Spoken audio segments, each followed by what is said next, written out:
Dear guests, I would like to remind you that today is the 19th of February 2021, and let me start the session of the Dissertation Committee dedicated to the defense of the dissertation of Roman Vladimirovich Tikhonov, seeking an academic degree of candidate for psychological sciences in the degree field 1901, general psychology, personality psychology, and history of psychology, on the topic social verification of implicit knowledge. Let me declare the session open according to the Act of the Academic Secretary of St. Petersburg University, Alexander Valentinovich Kinato, dated 8 December 2020. I, Svetlana Timofeyevna Fosfor, Doctor of Psychological Sciences, Professor, Department of Psychology of Education and Pedagogy,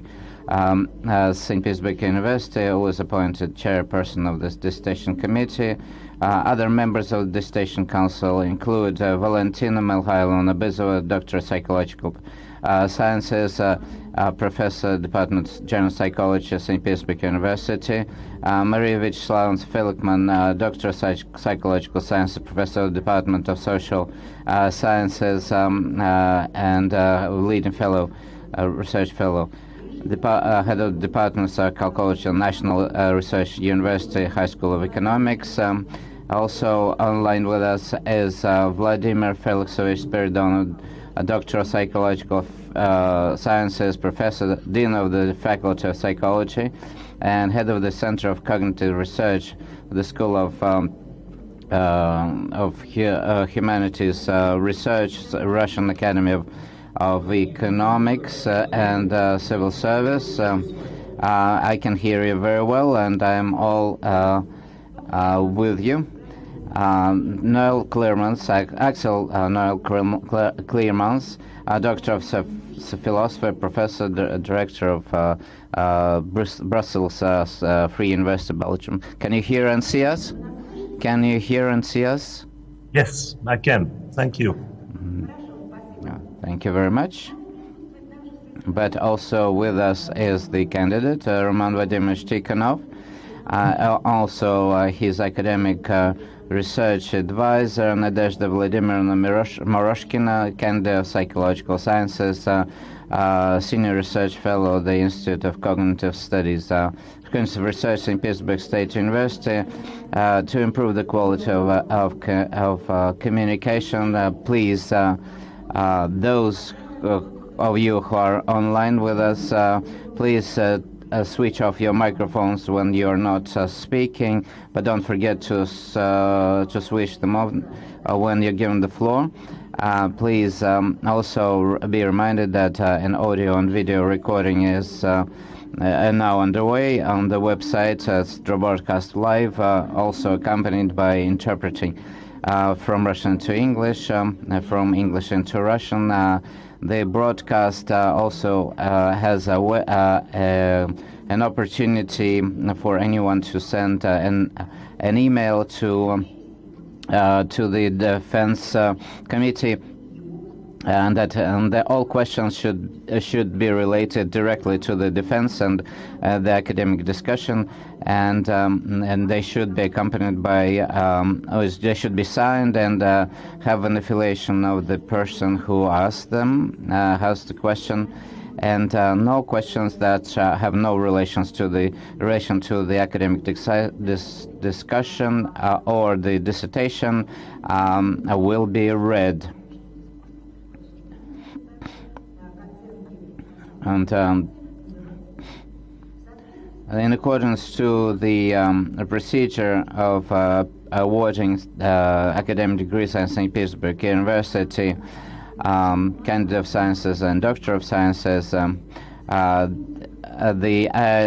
session of the Dissertation Committee is legitimate, if not less than 2/3 of the established membership of the Dissertation Committee takes part in it, but not fewer than 4 people. Our Dissertation Committee consists of 5 people. All 5 people are present, including 3 two members of the Dissertation Committee in an online mode, with all of our members of the Dissertation Council, we have audio and visual contact. Therefore, the quorum is there, and I would like to say that the duration of our session is not more than 2 hours. This is the procedure we're going to follow. First, we'll start with a short presentation of the chairperson on the paperwork that has been received from the candidate. Not more than 5 minutes. Number 2, short presentation of the candidate on the dissertation, not more than 15 minutes.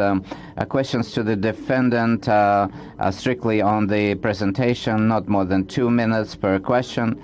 Then answers of the candidate to the questions, not more than 5 minutes per all questions. Then all the members of the Dissertation Committee will read their reviews and will present their position in short form, not more than 10 minutes per speaker. Then the chairperson will also read her review and also answers of the candidate. Not more than 20 minutes will follow. Then there will be an open floor discussion. All those who want to not more than 2 minutes per speaker. If you want to speak up, please enter your name into the logbook. Number 9. Then there will be questions read that have been received by email, but I would like to note that that no written questions that will be longer than 2 minutes would take longer than 2 minutes to read will not be read. Then the candidate will have the opportunity to answer each question, not more than 2 minutes per question. Then there will be the floor is given to the academic advisor, not more than 3 minutes per speech, and then the Dissertation Committee will discuss the results of the defense. And if needed, 5 minutes, the broadcast will be switched off, and then there will be open roll call voting and then entering with the result entering into the minutes. Do we have any questions? And then the concluding statement. If we have no objections to this procedure, please. Let's start going over the agenda, and please don't. Those people who are present here in an offline mode, please switch off your telephones. But on the other hand, those who are in a remote mode with us, please don't switch off your telephones, just as an alternate way to connect with you. In case of emergency. So my short presentation, the dissertation of Roman Vladimirovich Tikhonov, seeking an academic degree of candidate of psychological science in the degree field 190001, Journal of Psychology, Psychology of Personality, History of Psychology, on the topics social verification of implicit knowledge, was accepted for defense by the act of the Academic Secretary of St. Petersburg University on the 26th of November 2020. Roman Vladimirovich Tikhonov wrote his dissertation thesis in St. Petersburg University under the supervision of candidate of psychological Sciences, Senior Research Fellow of the Institute of Cognitive Research, St. Petersburg University, Nadezhda Vladimirovna Moroshkina. The number of publications that cover the key findings of the dissertation includes 6 works in the refereed journals from the list approved by the Ministry of Science, 2 publications of the Russian Federation, 2 publications in Web of Science and Scopus publications journals, 1 publication. The candidate submitted to the academic secretary of St. Petersburg University a full package of documents in order to be accepted for defense, and they all comply with the procedure. All the documentation that, according to the curator of this defense, are available on the personal file of the candidate, and copies of it are present here in the room. In order to, before I give the floor to the defendant, do you have any questions? And do you want all the documents to be read out? What has been submitted? No questions. No need to go over the whole paperwork. Roman Vladimirovich, your presentation. Good afternoon, dear members of the Dissertation Committee, dear listeners. I present my work on the topic social verification of implicit knowledge, and it was written under the direction of Nadezhda Vladimirovna Moroshkina. The aim of the study was to describe the manifestations of the phenomenon of social verification of implicit knowledge in the context of dyadic interaction. The work covers two aspects. The first is implicit learning, i.e. learning without awareness. The result of such learning is implicit knowledge that manifests itself in behavior and affects our judgments, but at the same time is not available for verbalization. For example, having met a new person, we can instantly form the first impression of this person, but we're not always aware of the criteria on which we relied in our judgment. Implicit knowledge, like any other, needs verification because no one is immune from mistakes. In some cases, we can test knowledge in experience, but such a check is very costly and not always feasible. Therefore, a simpler and a more economical alternative is social verification, or a test based on comparing one's own knowledge and judgments with other people's knowledge and judgment. For example, in everyday life, we turn to others when we want to test our own guesses and judgments. And if the opinions coincide, this is perceived as evidence of their reliability. This was the idea that was proposed by Leon Festinger in the theory of social comparison and was developed in the works of Albert Bandura and Viktor Mikhailovich Alekh-Verdov. In the vast majority of works in the field of implicit learning, a person is considered in isolation and from social environments. And for example, the respondents sit in the front of a computer and no one interacts with them. And researcher collaborative decision making does not usually measure the degree of knowledge awareness. Therefore, now, there are a number of open questions that were not previously touched upon. First, we don't know whether it's possible to, in principle, to use implicit knowledge in conditions of joint decision-making. It's also not known whether dyadic interaction affects learning process success. On the other hand, it can be assumed that interaction will increase the accuracy of analysis, provoking a high explication of knowledge. On the other hand, it is known that trying to justify and explicate your answers can, on the contrary, impair learning outcomes, which has been shown in studies of the effect of verbal overshadowing. It is possible to change implicit knowledge based on the information received. Is it possible to base implicit knowledge based on the information received from another person? How does the social verification of implicit knowledge take place? Answers to these questions will allow, first, to expand the boundaries of the implicit learning effects. Secondly, to identify the specifics of the use of implicit knowledge in joint decision-making. Third, describe the possible mechanisms of social verification of implicit knowledge. The research results are also important from a practical point of view. For example, in the field of knowledge management, the problem of preserving and increasing the knowledge of experienced employees is especially important. A significant part of this knowledge is explicit by its nature. Based On the analysis of the literature, we have identified 3 levels of social verification of knowledge. They differ in the type of information that people exchange with each other. At the behavioral level, actions, judgments, and decisions are compared.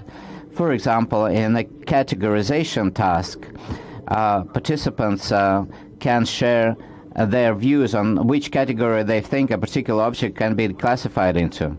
At the metacognitive level, this information is complemented by subjective experiences that accompany the task.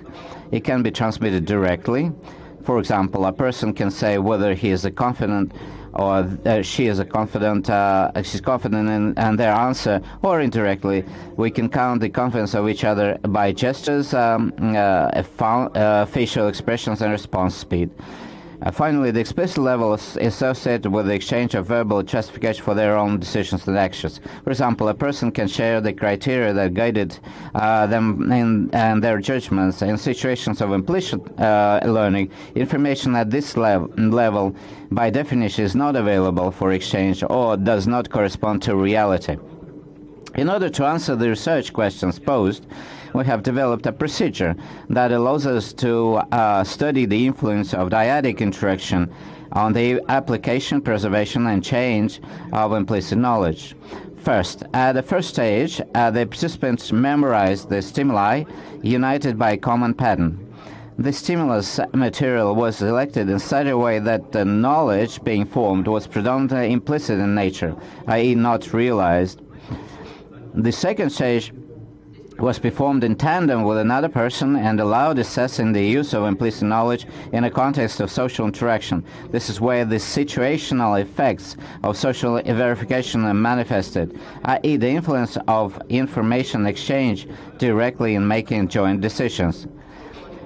The next test series was performed individually. This was necessary in order to understand whether the implicit decision criteria changed the result of interactional effect or stimulation. Situational. At the end of the experiment, we measured the degree of awareness of the acquired knowledge using interviews and a process dissociation procedure. We ran 3 experiments. In the first experiment, I was interested in how dyadic interaction affects the application of implicit knowledge. Three conditions were compared: individual, participants at all stages worked without a partner; dyadic execution. At the first stage of the test stage, it was necessary to come up to a consensus with a partner, and then the participant worked independently. C, control group. And then the control group categorized stimuli as pleasant or unpleasant without prior training. So as I said, in dyadic execution, the first stage was necessary to come up to a consensus. The control group was used to control the results. In the second experiment, we created a situation of conflict of patterns that were presented to the partners. The individual and the 3 dyadic conditions were compared. Second, agreed, learned on the same pattern, conflicting, opposing patterns, and partially conflicting, 2 independent patterns that came into conflict only in half of the cases. In the third experiment, we answered the question of what role metacognitive experiences play in the processes of social verification. This time, 2 dyadic conditions were compared. In one group, participants exchanged answers and confidence scores in the first test stage, and in the other group, there was no such opportunity. In the first and the second experiments, the participants had to come up with a consensus and give a general answer. In the agreed answer. In the third experiment, they exchanged opinions but chose the final answer on their own. The experiments were carried out using 3 experiment techniques: the simulation of an artificial perceptual category in the first experiment, the simulation of implicit covariation detection and the problem of social perception in the second experiment, and the teaching of artificial grammar learning in the third experiment. It was important for us to make sure that knowledge is explicit. Therefore, several methods were used to measure the degree of awareness of the acquired knowledge. The first is based on assessments of confidence in the answer. If a relationship is found between confidence and correctness of answers, then in this case it is concluded that there's metacognitive sensitivity. The second measure, process of dissociation procedure, allows assessing the ability to purposely control the application of knowledge. We also used interviews in which we asked general to specific questions to clarify perceived criteria for making judgments. We had 4 general hypotheses. First, we assumed that the effects of implicit learning will manifest itself in the conditions of dyadic interaction. Second, we also expected the peers to develop common criteria for making judgments, which would lead to greater consistency in their responses. The third hypothesis suggested that the influence of dyadic interaction on the success of the application of implicit knowledge, both in joint judgment and in subsequent individual work. Finally, we also subsumed that dyadic interaction would affect the degree of awareness of the learned knowledge. Next, we will analyze the result obtained for each of these hypotheses. The first hypothesis was the basic condition for testing all the others. Indeed, in all 3 experiments, we found that the effect of implicit learning manifests itself in conditions of dyadic interaction.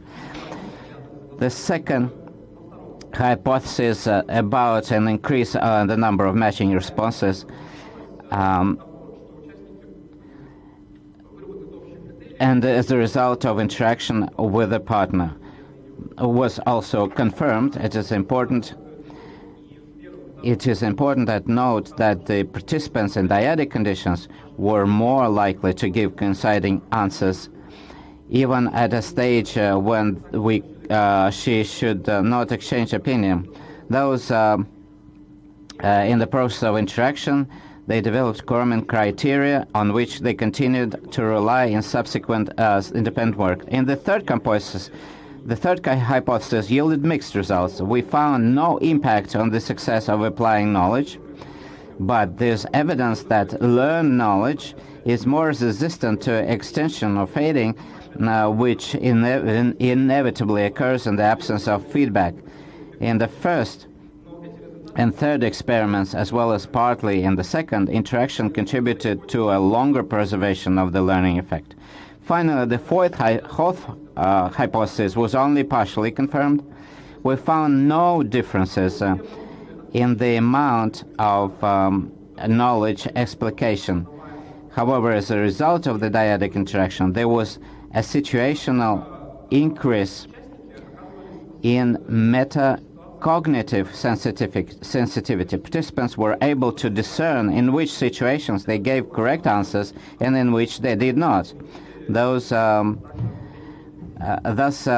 their confidence was related to the accuracy of the answers.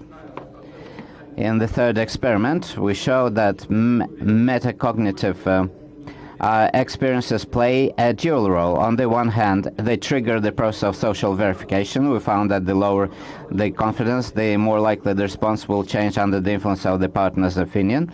On the other hand, they are not the result of interaction, as it turned out that the confidence in the answer increases when the opinions coincide with the partner. Thus, the following provisions are submitted for defense. First, implicit knowledge can be used in the conditions of dyadic interaction, both when making joint consensus judgments and when working independent with the possibility of exchanging opinions. Second, in a situation of dyadic application of implicit knowledge, the opinion of the partner is an additional source of feedback. Coincidence of opinions with the partner or with relevant knowledge increases confidence in the answer. It contributes to the consolidation of implicit knowledge and increases increased consistency of judgments in subsequent individual work. Third, social verification occurs selectively due to the mediating role of metacognitive experiences. Thank you. Dear colleagues, your questions? Do you have any questions? Colleagues in the remote mode, do you have any questions? No questions so far? Well, I have a question, if I can. Dear Viktor Vadimovich, you worked on, Roman Vadimovich, you worked on dyadic interactions, and you think that dyadic results are the evidence of the reliability of knowledge, but dyadic interaction, social interactions in real life are not limited to dyadic interactions. Can you make this conclusion? Thank you very much. First of all, I would like to say that the results that we obtained testify that people rely on other people's opinion to check their own opinion, judgment, but they do it selectively. In a situation where the person is not confident and their opinion, they rely on other people's views, and therefore they extrapolate then, or they use the same principle in other situations in their life. Therefore, I would say that yes, this situation, it can be used as a pattern of checking knowledge and so on. Do you have any other questions to the defendant? If we have no questions, please, I would like to give the floor to the members of the Dissertation Committee. I would like to give the floor now Valentina Mikhailovna Vizova.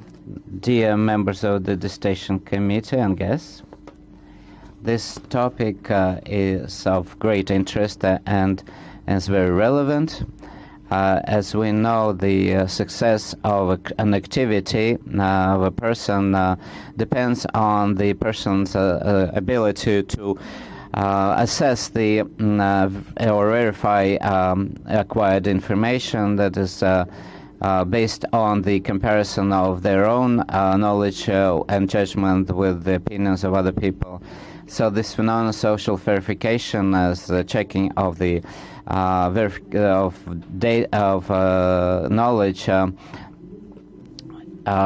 is then driven by the social processes, the speed of social changes in today's world, where social sources of information change and come to the forefront, and others fade away with the advent of the internet, especially microblogs and virtual social media. And therefore the speed of social, or the breadth of social interaction has risen greatly, and therefore mechanisms of self-verification of knowledge are very important for study, and they are understudied.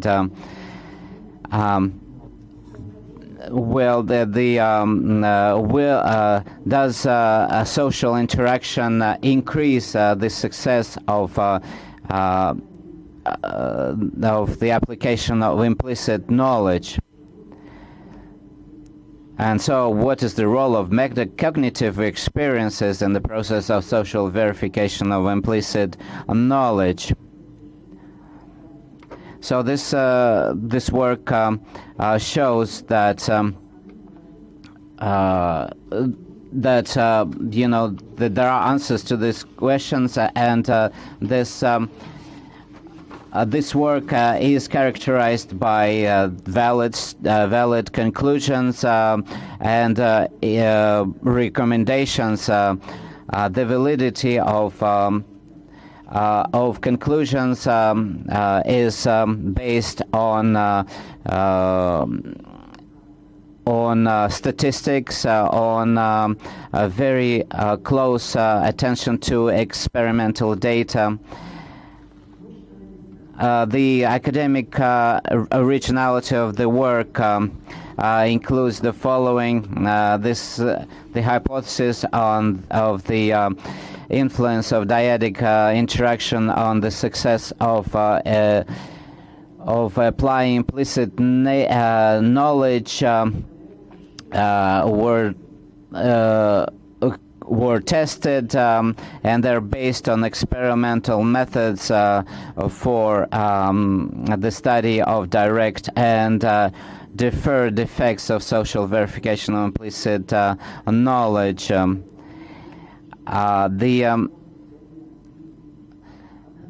Well, it was found out that the effect of dyadic interaction on the on reaching a concerted set of criteria for decision making between partners was found, and evidence on the influence of this dyadic interaction on the retention and preservation of implicit knowledge in individual subsequent individual work are presented as well. Well, the author used a set of methods that studied the data from 333 people aged between 17 and 40 in all the three experiments. The author used three experimental methods: perception categorization, implicit covariation paradigm in the social perception task, and artificial grammar learning.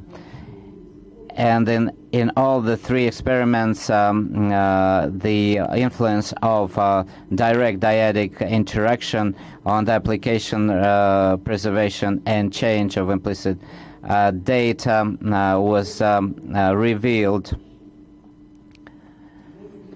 To measure the level of awareness of acquired data, post experimental verbal reviews were used, and as well as the methods that are based on the procedure on the dissociation process procedure, which allows to delineate automatic and controlled process in cognitive activity.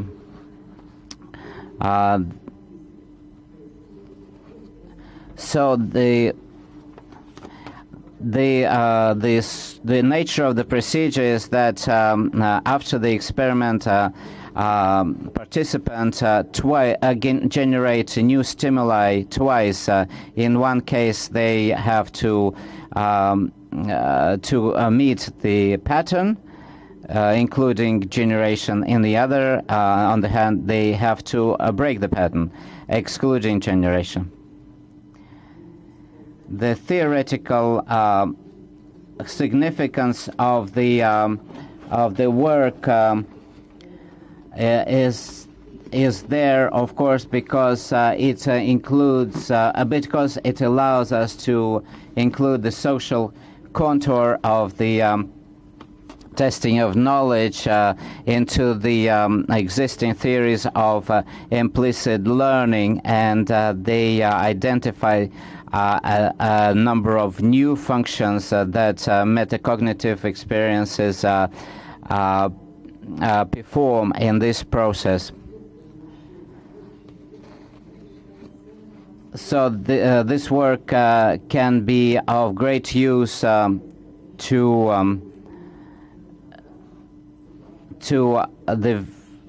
virtual to the study of virtual interaction. for example, in Google Maps, to test the information of organizations or academics, social network, ResearchGate, to confirm information about the authorship of publications and assessment of professional skills of colleagues. So what the author did includes that situation effects and effects of after activity of social verification that manifest themselves in behavioral and metacognitive levels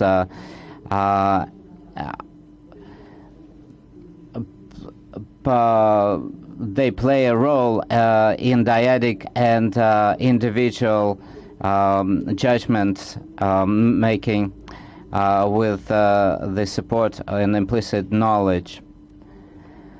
The author emphasizes that social verification can be implemented in different forms of interaction between people and can take place in the process of purposeful and at the same time not purposeful exchange of information at different levels. The level of behavior.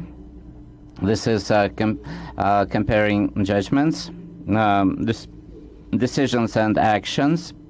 A metacognitive level, when subjective experiences are invoked, and the explicit level and the process of exchange of verbal supports and criteria. The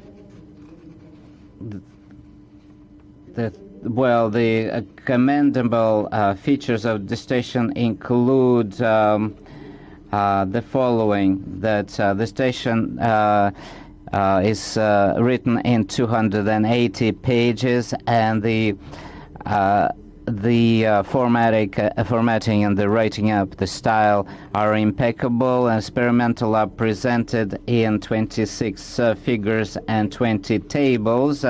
Also, the work has a list of terms and an appendix. And the author demonstrates great knowledge of contemporary research on the problem. And because the literature list includes 186 sources, including 32 Russian sources and 152 by foreign authors. So the conclusion is that the dissertation of Roman Vladimirovich Tikhonov on the topic social verification of implicit knowledge completely meets the requirements on awarding academic degrees at St. Petersburg University, and Roman Vladimirovich Tikhonov deserves the sought degree to be awarded to him. The plagiarism clause 11 of the procedure has not been violated. Valentina Mikhailovna, please. So no critical remarks? No questions? Good. No. Then I would like to give the floor to the second Excel clearance. And please, Roman Vadimovich, please answer your questions after each review. If you have any questions, please, Axel, please, Professor Clearmans, your word, please, your floor. Thank you. Should I read my report?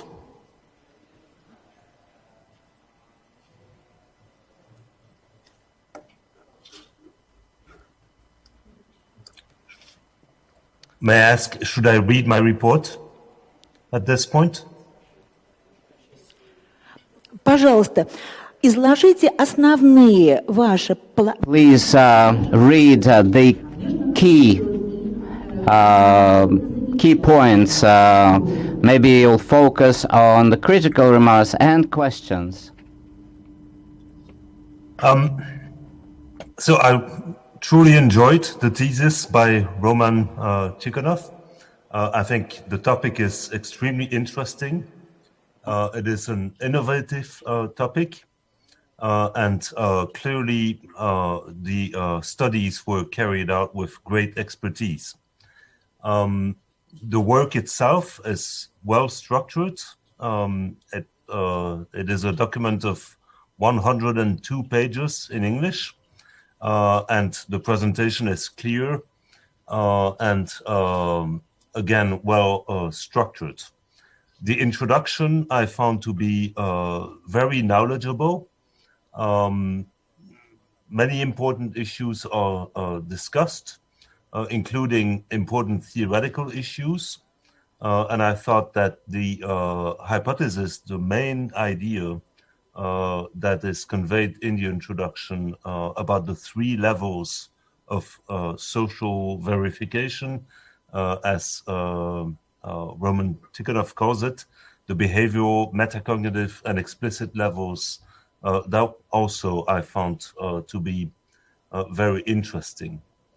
I will not describe in detail the experiments. Perhaps we can have an interaction by means of questions about the results of these experiments.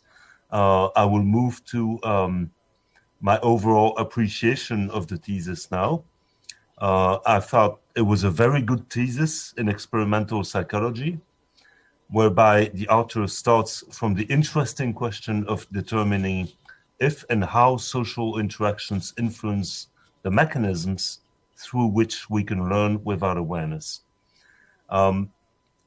Three substantial studies involving large numbers of participants and good statistics are described in the thesis. And I think the work demonstrates Mr. Tikhonov's mastery of experimental design and statistical methods, as well as solid knowledge of the relevant empirical literature and associated theoretical positions. The proposed studies or the described studies are highly original and really explore a set of interesting hypotheses. The core strength of the work are the innovative experimental paradigms and the careful analysis of the effects of social interactions on decision making.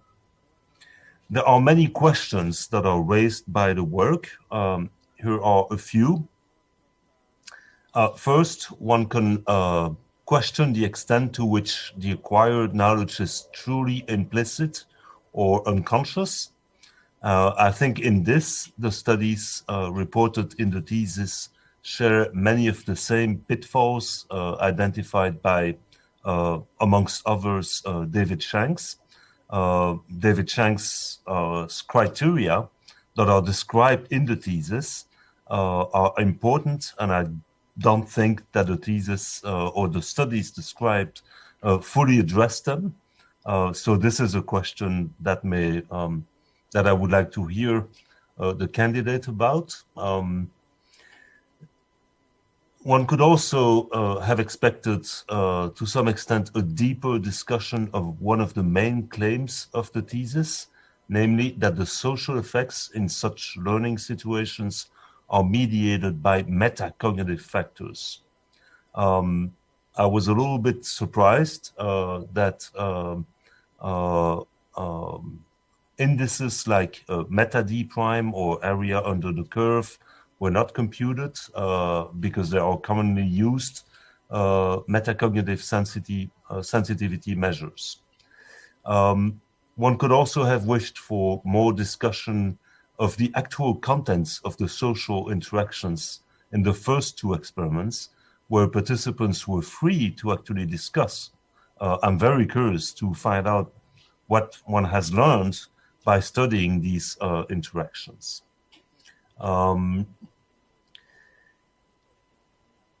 Finally, I have a couple of more questions, perhaps later, about some details of the work. But overall, I think the fact that I do have questions indicates that there's a lot of richness in the thesis. It's interesting work because it raises questions, and I think that's a major quality of a PhD. Implicit learning as a field remains a very complex domain in which there are many uncertainties, both about the core theoretical concepts as well as about the methods used to establish its existence.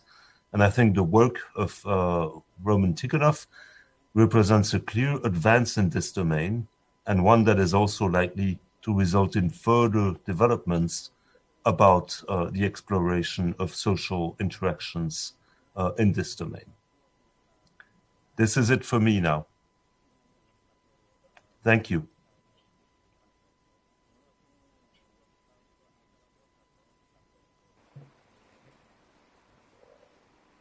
Спасибо большое. Так, Роман Thank you Владимирович. very much. Do you have clear understanding of the questions? Yes. Thank you very much, Professor Clearmans, and for the evaluation of the work. The first question was whether the acquired knowledge was really implicit. In this work, the criterion of implicit learning was the absence of conscious structural knowledge, i.e. the inability to formulate a pattern and purposeful control in its application.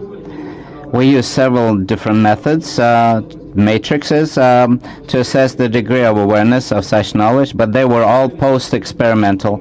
The main risk is that we do not know for sure if there was any structural knowledge at the time of making the judgments, because by the time the experiment ended, they could be forgotten or distorted. There are techniques that solve this problem, but that they inevitably create a new threat. Measurements directly in the course of the experiment could themselves influence the results and provoke an awareness. Therefore, we chose the lesser of the two evils. The second comment concerned the use of a more advanced measure of metacognitive sensitivity. I thank Professor Clearmans for this proposal, and I will take it into account in the future work. The third question was related to analysis of the content of the dialogues.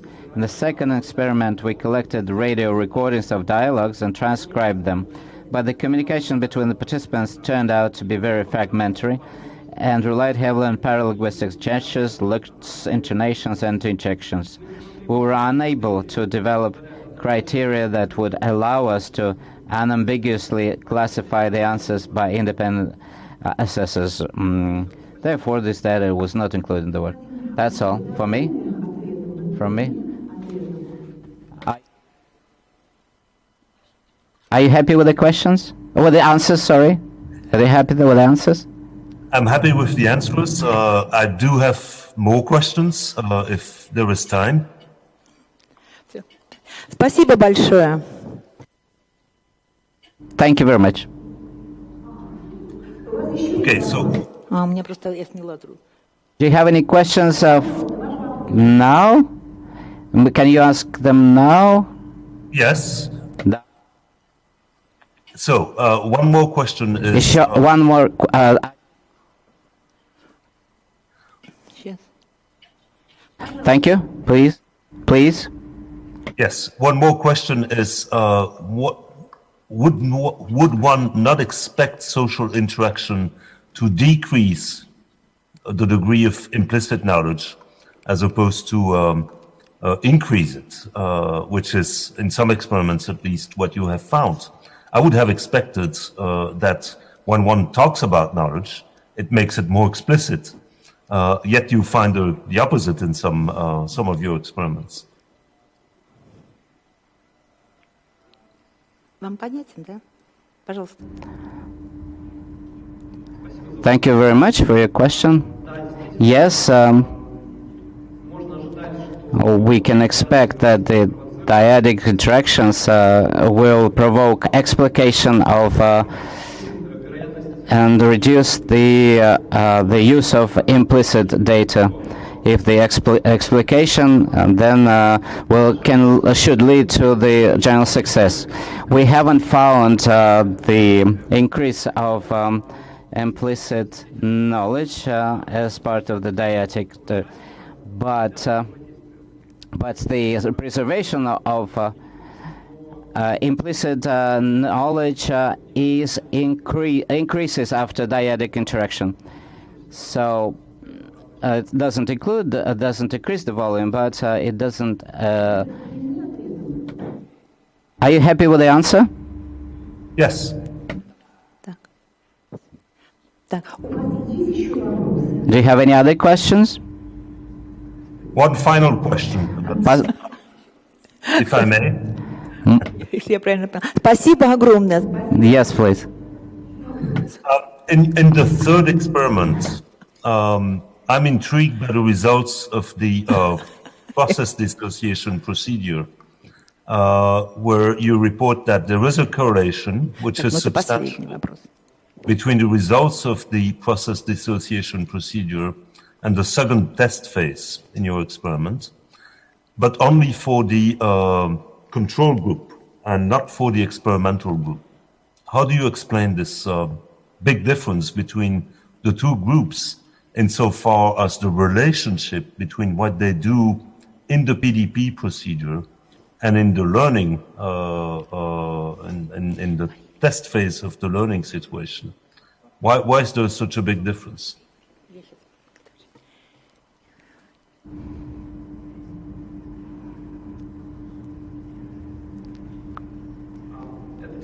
Well, it's a very interesting question. We can only speculate what it is caused by, but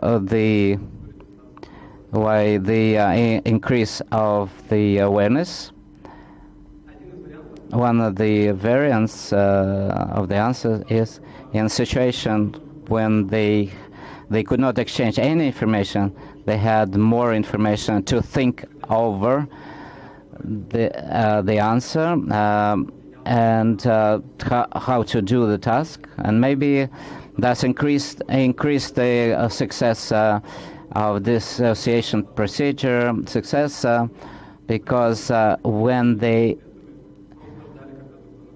because in a dyadic situation, they often sat down with the partner and looked to him or her for an answer and not thought themselves. Mm-hmm. Are you happy with the answer? Yes, I am. Thank you. Thank you very much for your interest in the work. And then we are now turning to the next review. Vladimir Felixovich Spiridonov. Thank you very much, dear colleagues. Well, this work has been overviewed in detail before me. I will not, therefore, dwell on the structure of the work. I will just emphasize some key points. First of all, I would like to mention the evident strengths. The work has a well-structured review, a full, conveniently structured in terms of argumentation, and very representative for goal setting. So the review with the use of the sources is one of the strong points of the work. But I would like to also mention the different methods. There are an array of different methods used based on different experimental paradigms. Although maybe there are too many, maybe you could be more consistent and maybe you could repeat some experimental procedures that have proved successful, but the work expands the area of the academic search and tries to analyze the phenomenon on the base, studying dyadic interaction, and this is therefore at the interface of social psychological research and cognitive. The author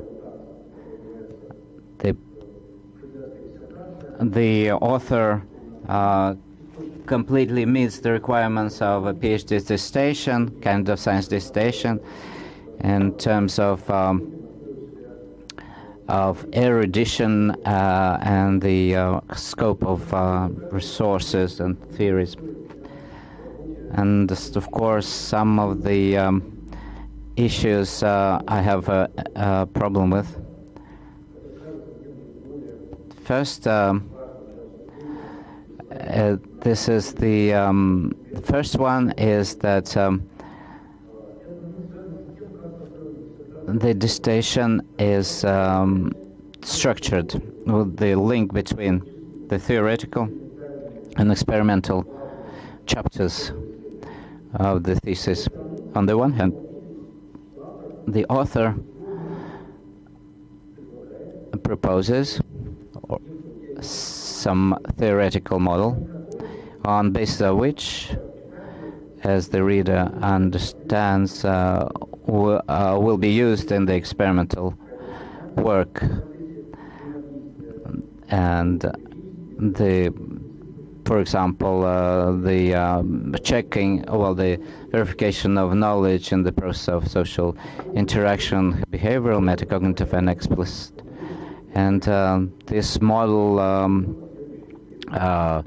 allows the author to formulate some predictions for future experiments. However, neither the general hypothesis on page 55 of the Russian version nor the hypothesis on concrete experiments use this resource. So, therefore, the use of explanatory possibilities of the author's own model in relation to the experiments look ad hoc. And the second is the reference to the incompleteness of the model. There's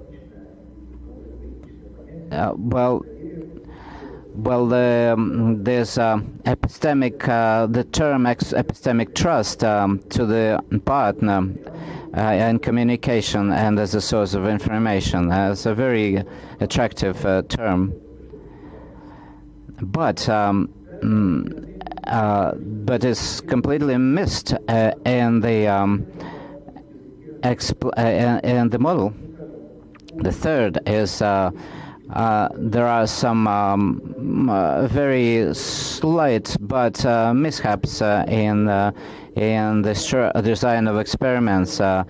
The general hypothesis 3 and 4 and 2 and 4 of experiment 1, strictly speaking, are not hypotheses. They practically cannot be overturned or disproved. For example, the general hypothesis number 3, dyadic interaction impacts the success of applying implicit knowledge directly in the process of joint decision making and in the subsequent individual work. This is an axiom, rather, another hypothesis, experiment 1, there will be distinctions in the volume and the accuracy of application of exculpation of knowledge between individual and dyadic conditions. What exactly, what differences are we talking about here? And then there are some controversial formulations, for example, fictional categories on page 58. In the Russian tradition, they're called usually artificial. Then self-reflection, page 39, tracing it to Locke. This can be, or it can be self-reflection in Locke's terms. And then the place of implicit learning in the cognitive architecture on page 31. Implicit knowledge can't take place in cognitive architecture, but implicit learning can hardly do that. And some other formulations that nevertheless, I would like to say that the thesis complies with the requirements of the awarding of academic degrees, of candidate of sciences, and Roman Vladimirovich Tikhonov undoubtedly deserves the sought degree of candidate of psychological science to be awarded to him. Thank you very much, Vladimir Felixovich. Thank you very much. Roman Vladimirovich, do you understand the questions? Yes. Vladimir Felixovich, thank you very much. I will answer your questions in turn. Based on the literature review, question about the allocated levels of knowledge testing. Based on the literature review, we have indeed identified 3 levels of analysis of social verification process in dyadic interaction. We relied on these levels when developing experiments and analyzing the results obtained. But we cannot make specific predictions on the basis of this classification because it is not a model in the strict sense of the word, but rather serves as a tool for describing the components of the studied phenomena. Unfortunately, at the moment, there are no works that study the phenomena of social verification of implicit knowledge. Therefore, we had no reason to narrow ourselves down to specific theoretical hypotheses. Instead, we described several hypothetical scenarios separated for each of the highlighted levels. Question about the epistemic trust has connection with the previous one. Epistemic trust, I trust in another person a source of knowledge, is a very interesting phenomenon that we turn to explain the result update.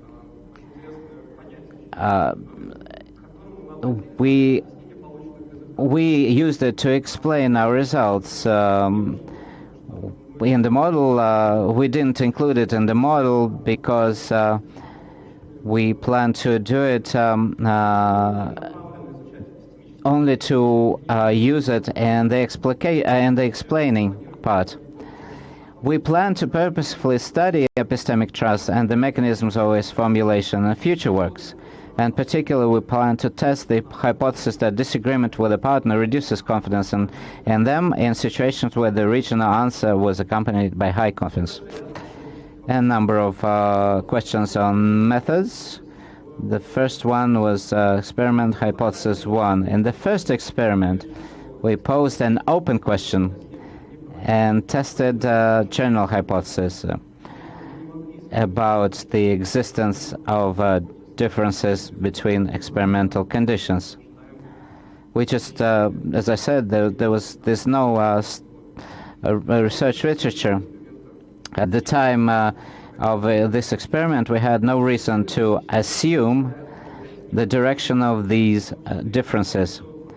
modern statistical methods allows testing undirected hypotheses, so we believe that the above formulations of the hypothesis are correct, because the initial stages of the experiments. As far as the question about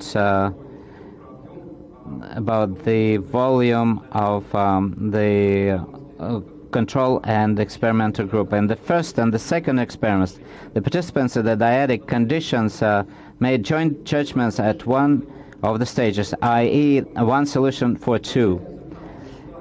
Accordingly, the sample size in the dyadic condition was twice as large to be able to compare the results between groups. In the third experiment, all the participants made their own judgments. Therefore, the sample size was comparable. The analysis included 40 people from the EG and 32 people from the CG. Those the difference were not different. I will take into account the remarks on the wording in my future works. Thank you very much. Vladimir Felser, are you happy with the answers? Yes. Now the floor is given to Maria Vyacheslavorovna Felikman.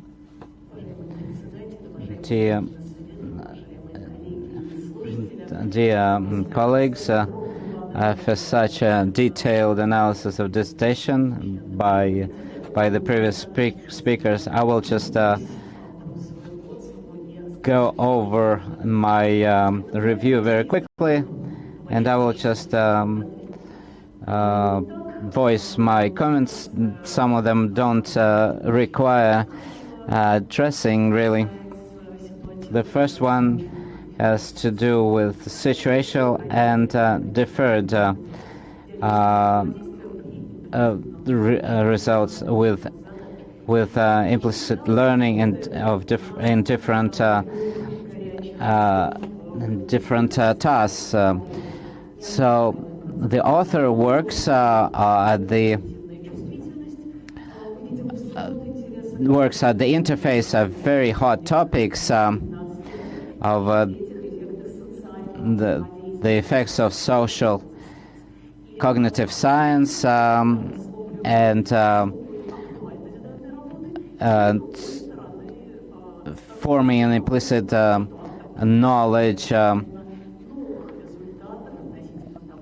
So the author finds new results, studying that how the two people who are learning implicitly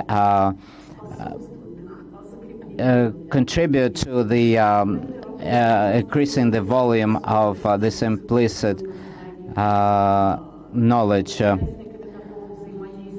and so the defendant or the candidate showed that the dyadic interaction at the stage of application of implicit knowledge contributes to their retention within subsequent individual work, and also he managed to demonstrate the growth of congruity of implicitly acquired knowledge between the participants of the interaction. And also he managed to describe the conditions of increasing the trust, their trust in their own metacognitive experiences. I have questions, of course, which do not diminish the high evaluation of my high evaluation of the work, but they can become the basis for future research into the topic. The first one has to do with the structure of the experimental part of the thesis. I'm not sure why the author, when studying the influence of this or that factor, for example, the compatibility or congruity of implicit or comparison the tasks, the author varies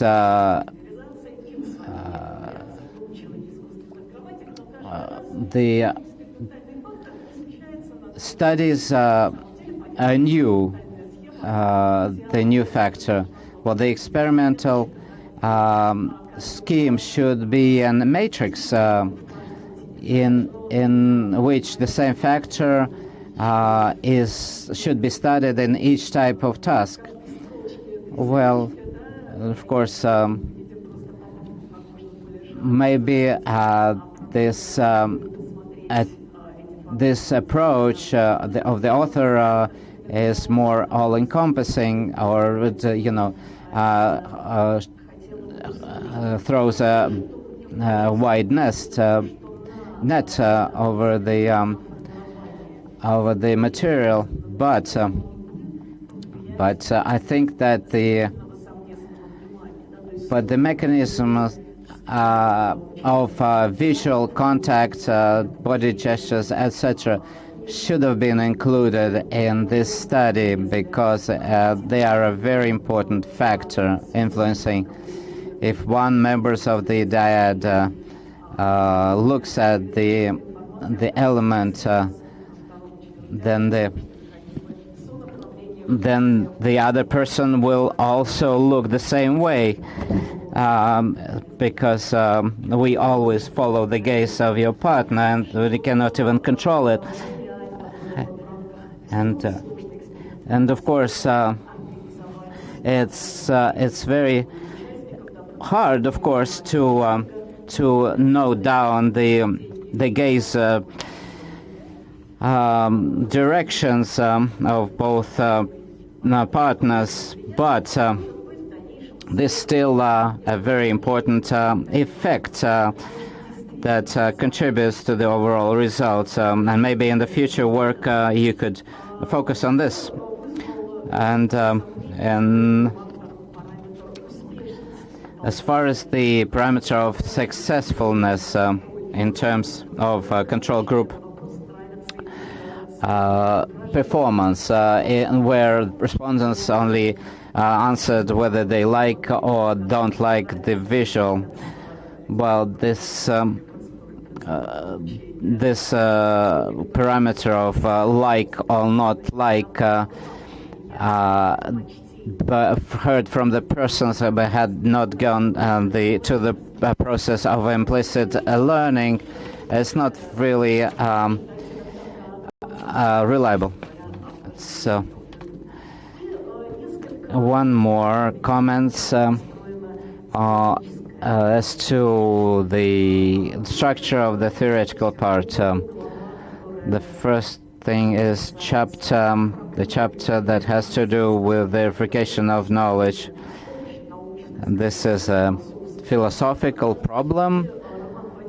Roman Vadimovich limits himself to the concept of offered by Vladimir Mikhailovich Alakverdov, but unfortunately this very concept is not used in describing the results. But if we look, but maybe we should have we should have got more out of a discussion of the history of this polemic between the empiricists and the rationalists, between Bacon and Descartes, and because it relates directly to the problem of verification. Although we see references to John Locke and I think that this chapter, if you improve it, can become a article of its own, and then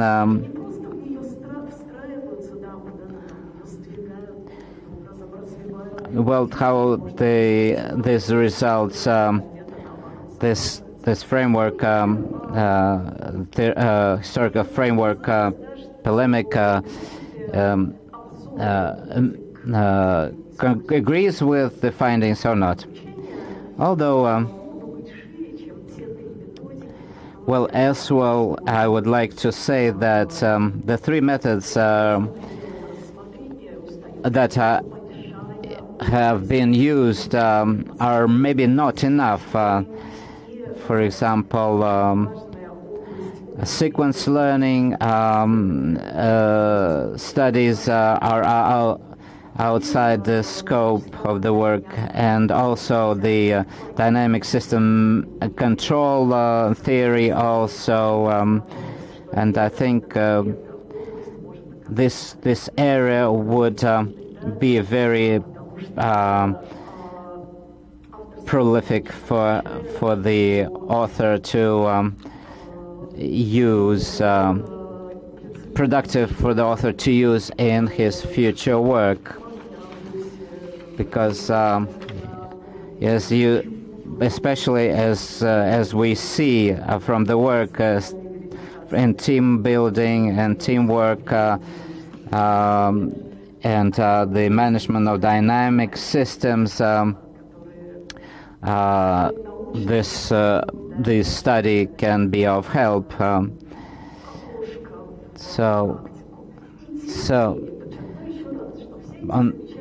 But on the whole, all these critical remarks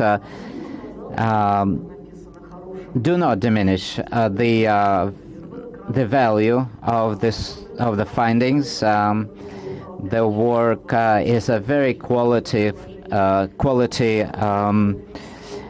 thesis. The author presented his material very well for the reader to understand everything clearly, and this is very commendable. And therefore, the dissertation of Roman Viktor Vadimovich Tikhonov meets the requirements of awarding academic degrees at St. Petersburg University, and the candidate Roman Vadimovich Tikhonov deserves the sought degree to be awarded to him. Thank you very much. Roman Vadimovich, do you understand all the questions, and can you answer these questions? All the questions are clear. Maria Vyacheslavorovna, thank you very much for very detailed review. I will be able to use it, of course, in my work and future work, and you just take your recommendations and you can do new experiments. First of all, about the high variability of experiments. Since we're studying situation of implicit learning, the main problem is to form such knowledge that will manifest itself in behavior, but will not be implemented. Therefore, we tried different experimental paradigms to find the optimal conditions under which the learning effect will be the most stable and strong. And in the third experiment, also the communication format and the response procedure changed to test the hypothesis. On the basis of the first two experiments, the participants exchange answers and directly through the discussion and indirectly through the computer. But this provided additional information and made it possible to exclude alternative explanations for the results obtained. Well, that's true. But some results that were had been received in the first and second experiment had not been had been underinterpreted, but and of course we plan to do it in artificial grammar studies, learning studies. The second one is the question of the possible influence of mechanism of visual joint attention. How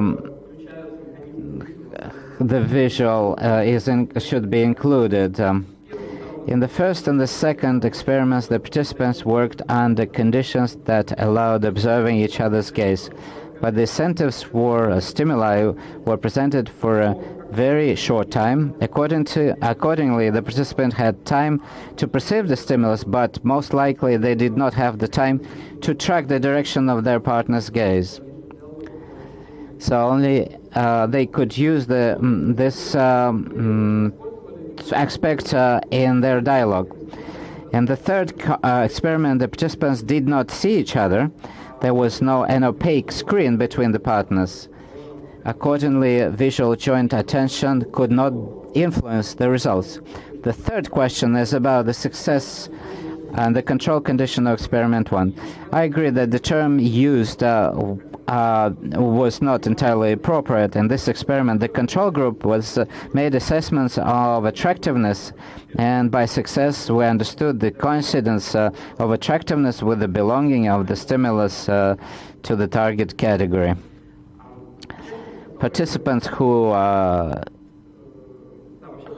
why did we do that? Why did we include this group? Participants who had learned the patterns noted the incentives from the target current were more attractive and even called them friendly. And we wanted to test. But the control group liked them less. Therefore, using the control group, we excluded the possible influence of the attractiveness factor, showing that the incentives from the target category in normal conditions are liked and even less than incentives that do not belong to it. Suggestions for the theoretical part of the work and for discussion I will take into account in the future. I plan to write a theoretical article in co-authorship with my academic advisor. As far as the philosophical part, I will certainly read the authors you mentioned and the polemic that you mentioned and include that. As far as the methods of dynamic systems, the sequence learning, well, this is different from the artificial grammar learning, and maybe these are different phenomena and different tasks. The task of controlling dynamic systems that is very interesting because it concerns system management, and we should do an experiment in this too. Maria Sloan, do you agree with the answers? Are you satisfied? Yes, please. Yes, thank you. Now I have the honor to conclude our discussion today, and I would like to start with not with the relevance and the originality of the work, because a lot has been said already, but about the new things that were developed, because innovation is is always intertwined with the challenges in terminology, and the author, I think, managed to navigate himself through these obstacles.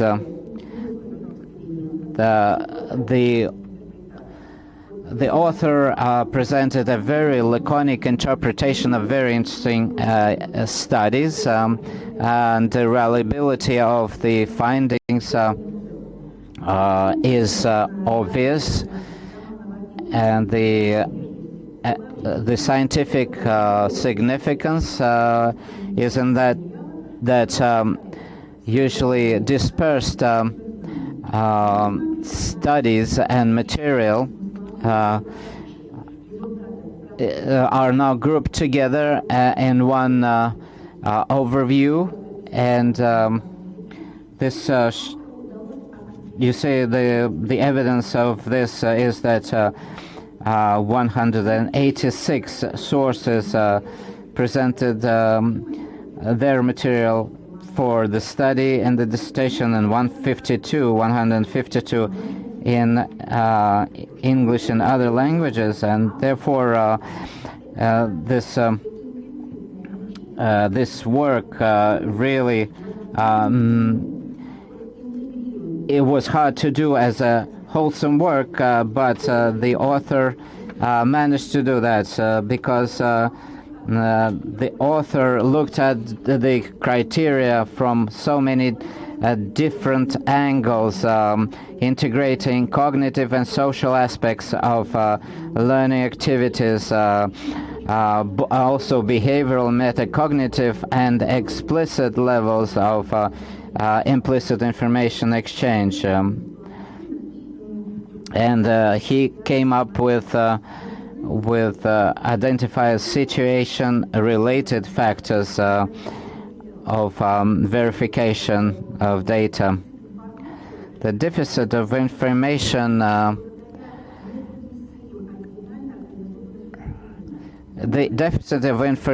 in the literature is certainly the void is filled by the findings in the received as a result of the experiments. The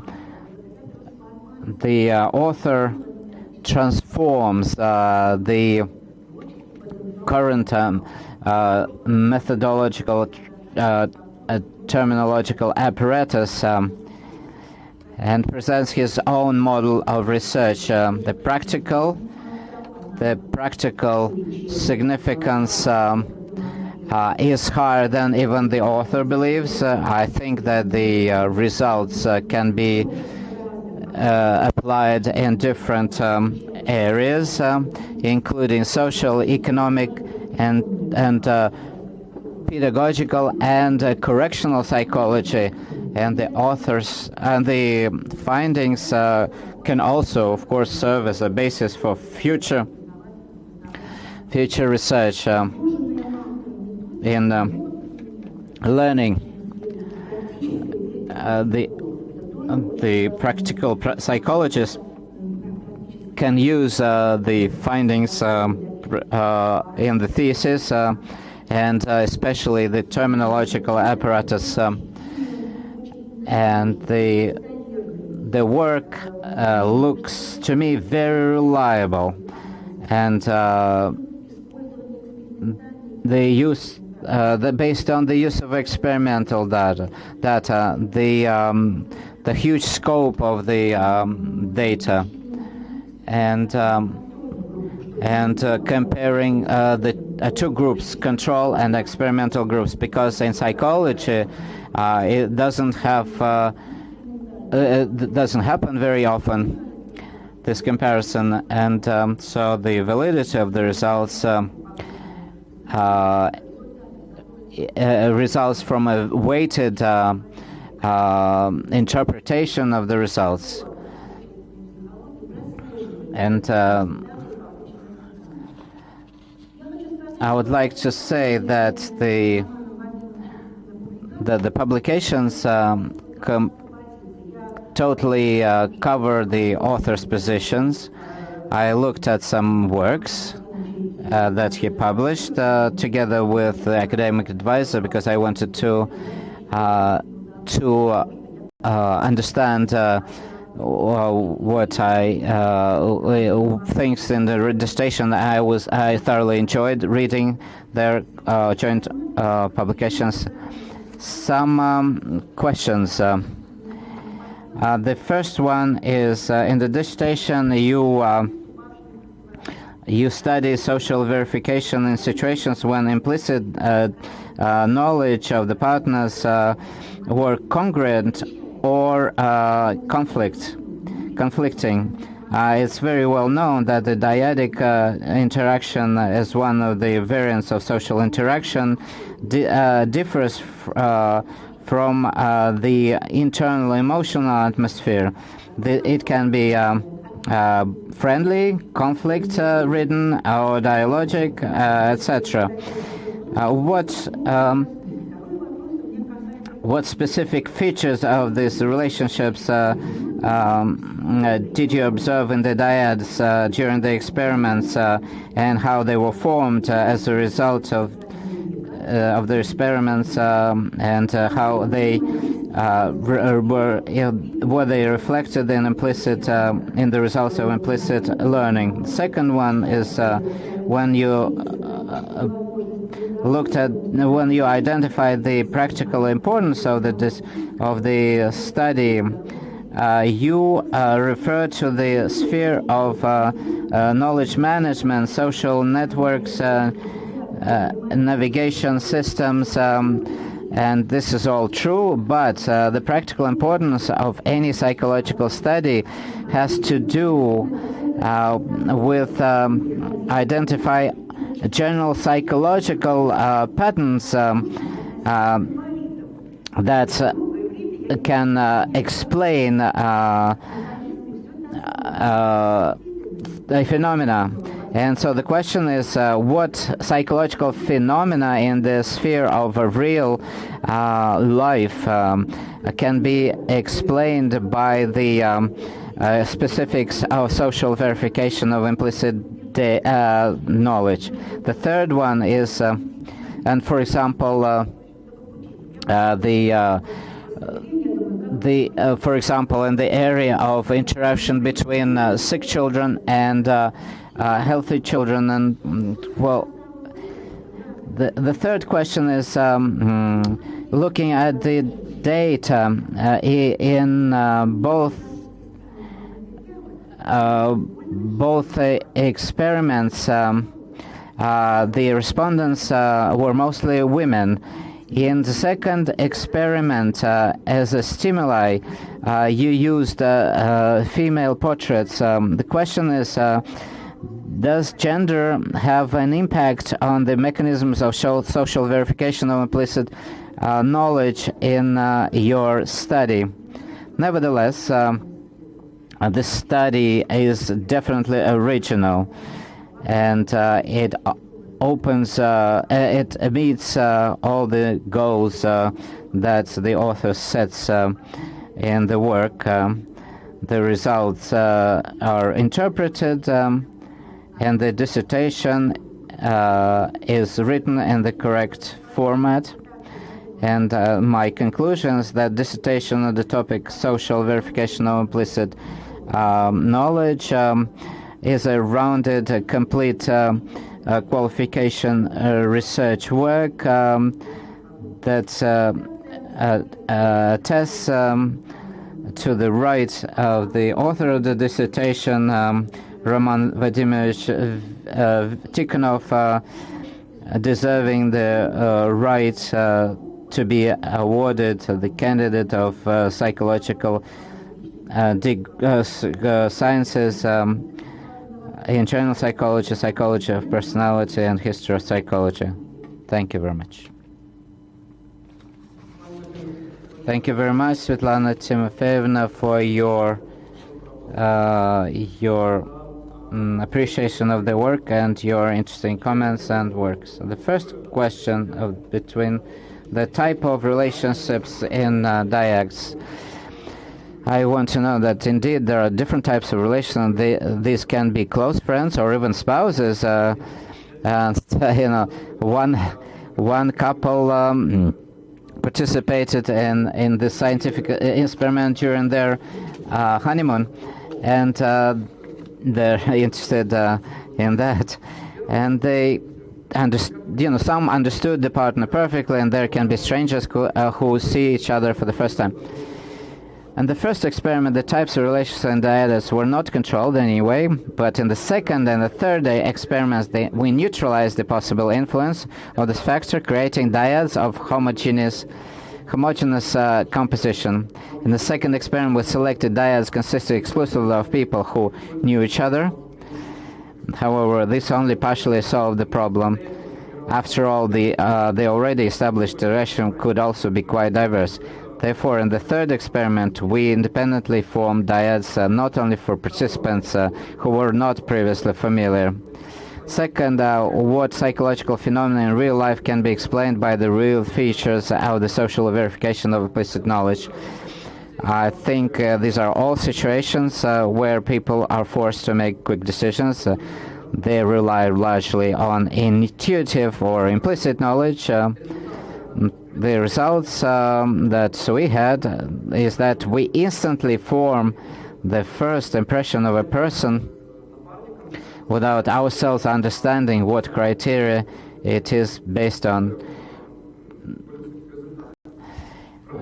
We showed that this is not based on the effect of averaging, and nothing in principle changes. We showed that that people that after the dyadic interaction decision-making is stopped, they continue using the criteria in their individual work. But and so we showed that we, based on the partner's judgment, we rely on partner's judgment only, more often when we're not confident in our own decision. As far as the teaching pedagogical situations, now when switching to online learning, students are often forced to study in a one-on-one situation with a computer.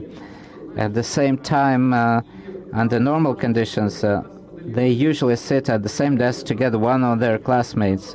In our experiments, a similar situation is simulated, namely the initial stage of learning with the subsequent application of knowledge in individual or dyadic conditions. So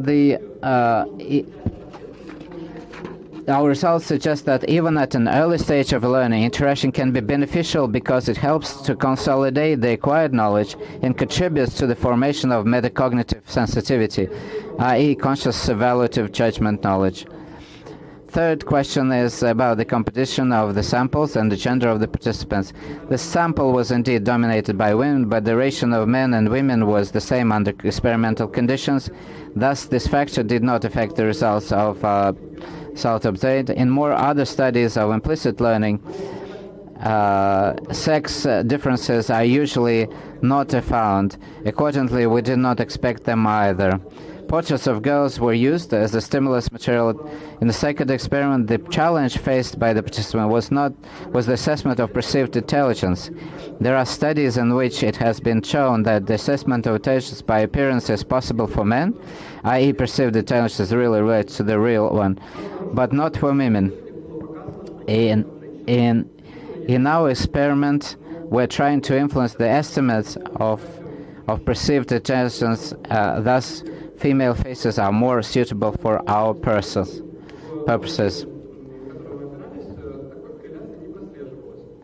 So in our experiment, we tried to influence the perception. Female faces are more enigmatic. Thank you very much. We agree with this. when you continue working as look at Panfer's works in social psychology, he has studied the personality, the understanding of personality through visual images. All the reviews have been voiced. Are there any people here in the room who would like to speak up and discuss this dissertation? But you have to present yourself, introduce yourself first. If there are no takers, then I would just like to add that I have not received any emails, any messages with questions that would relate to the session, and therefore I would like to give the floor now to the academic advisor of the dissertation for her to share with us her characteristic of the candidate.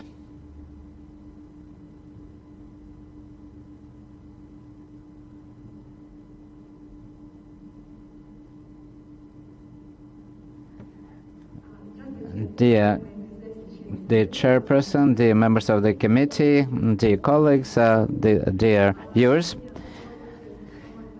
a lot has been said about the work of Roman Vladimirovich. I would like to share my opinion about the personality of the person who wrote the thesis.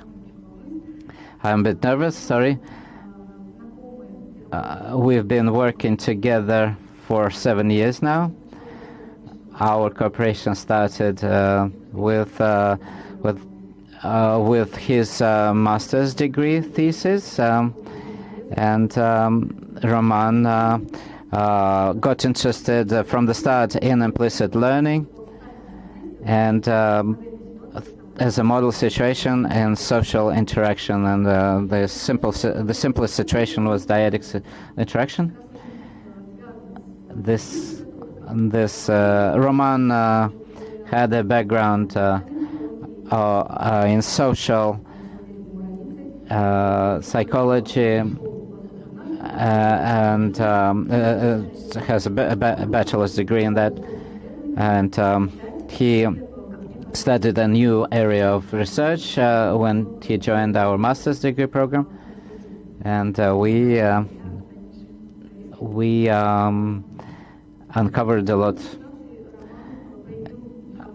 Roman revealed his best character traits in working in this.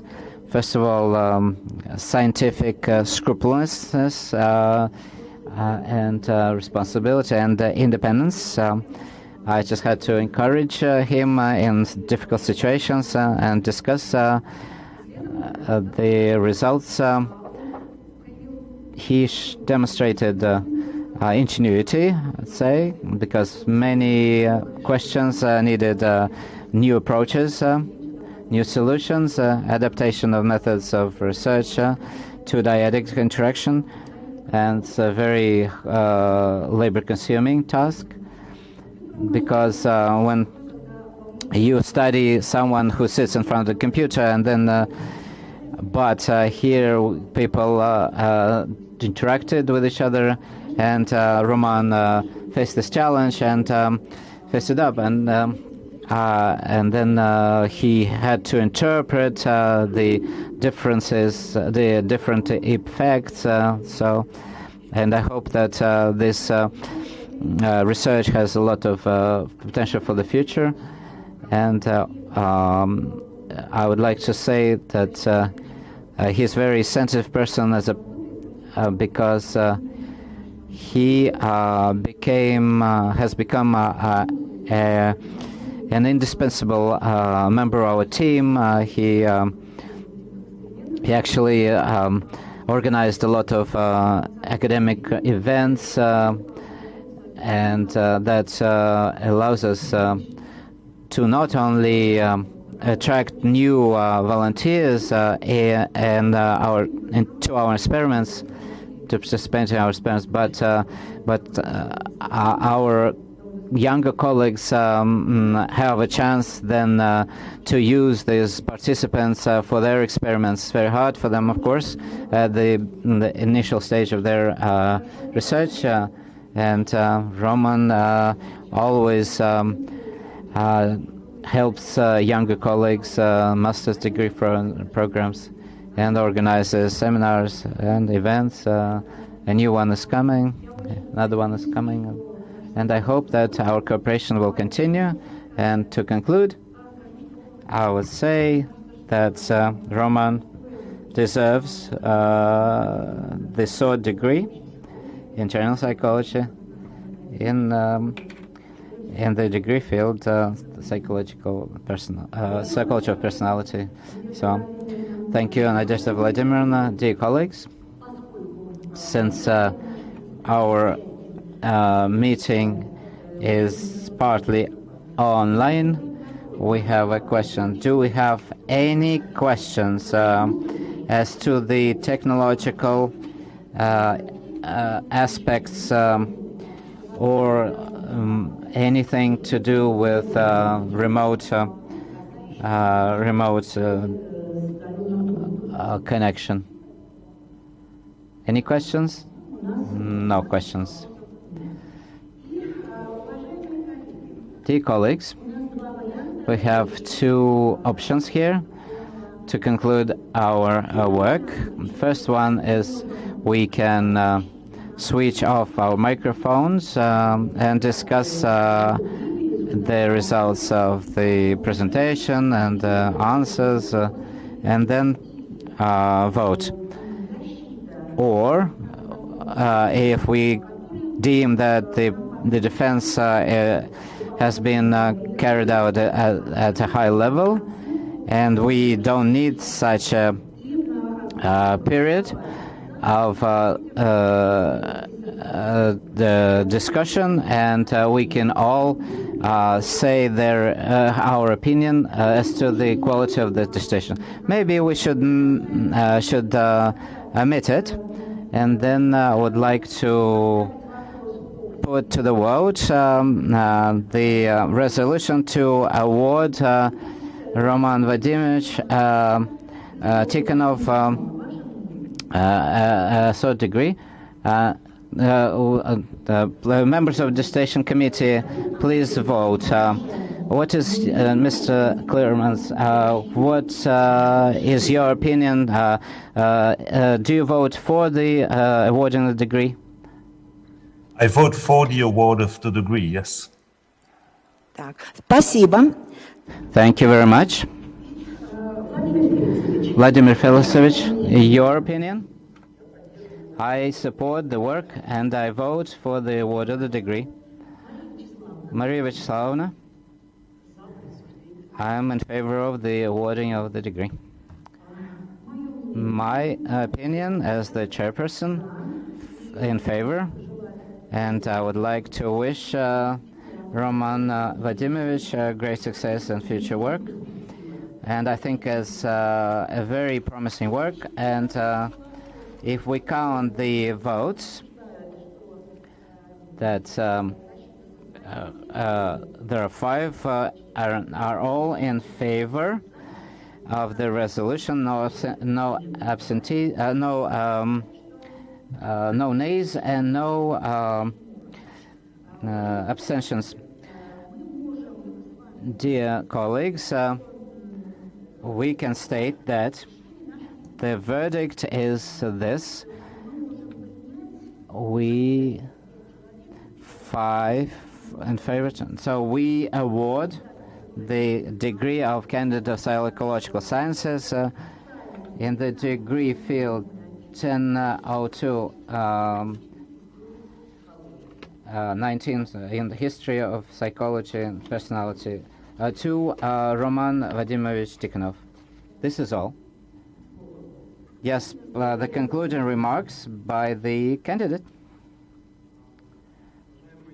Dear members of the Dissertation Committee, dear listeners, I would like to thank you for your comments, and I would like to say a few words about the people who supported me in this work.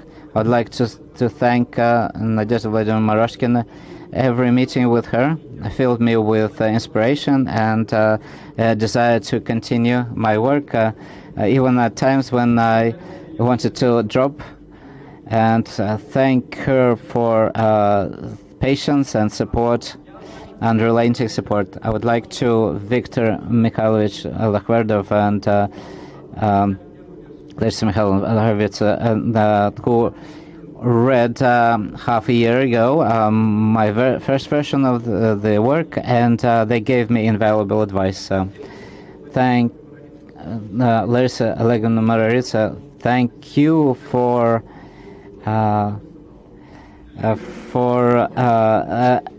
encouraging me to stay in the research domain rather than joining administration. And thank you very much in HR. And over 300 people came to the laboratory for a lengthy experiment. I would like to thank my colleagues in the laboratory who have always been with me and near me and helpful. I would like to thank my friends for their warmth and support, and my parents who always support my endeavors and their curiosity. Thank you very much. Dear colleagues, I would like to thank Roman Viktorovich Vadimovich, and since we have no objections to the technical part, then I would like to declare this session officially closed. Thank you very much for participation.